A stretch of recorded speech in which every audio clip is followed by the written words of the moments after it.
Haleluya, semangat hidup, hidup semangat, melangkah pasti bersama Tuhan.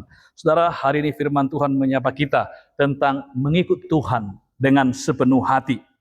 Cerita ini adalah pembicaraan Kaleb dengan Yosua ketika akan membagi tanah pusaka.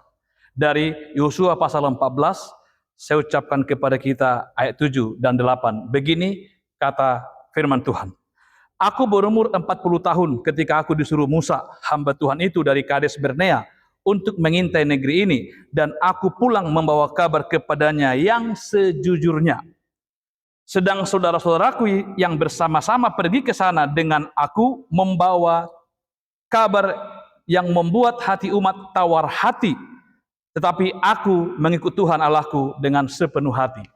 Saudara, kita tahu cerita itu bahwa 12 pengintai yang diutus oleh Musa, hanya 2 yang membawa kabar dengan sejujurnya. Ia berkata, aku mengikut Tuhan dengan sepenuh hati. Ada perbedaan kualitas antara orang yang mengikut Tuhan dengan sepenuh hati, antara orang yang mengerjakan perintah Tuhan dengan sepenuh hati, atau hanya dengan asal-asalan.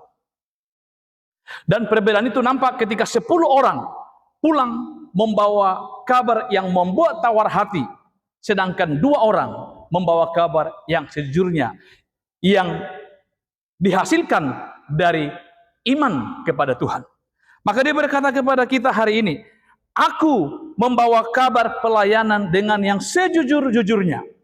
Hamba Tuhan, orang Kristen, orang percaya yang mengikut Tuhan dengan sepenuh hati, ia akan berkata jujur, sejujur-jujurnya di tengah-tengah situasi keadaan apapun, tanpa ada kompromi. Maka ketika membagi tanah pusaka itu, ia berkata, mengingatkan akan Yosua, aku yang mengikut Tuhan, yang disuruh Musa membawa kabar yang sejujurnya, berbeda dengan 10 orang yang membawa kabar membuat tawar hati. Jadi orang yang mengikut Tuhan, hamba Tuhan, entah orang percaya yang mengikut Tuhan dengan setengah hati, hanya akan membuat hati umat itu menjadi tawar, penakut, pengecut, dan sikap pengecut itu akan tertular kepada banyak orang.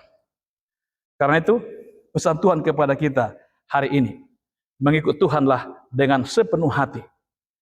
Dan itu dapat terlihat dari dampaknya yang membangun semangat, membangun iman, membangun pengharapan, membawa umat itu lebih dekat dan lebih yakin akan kuasa dan kemurahan Tuhan.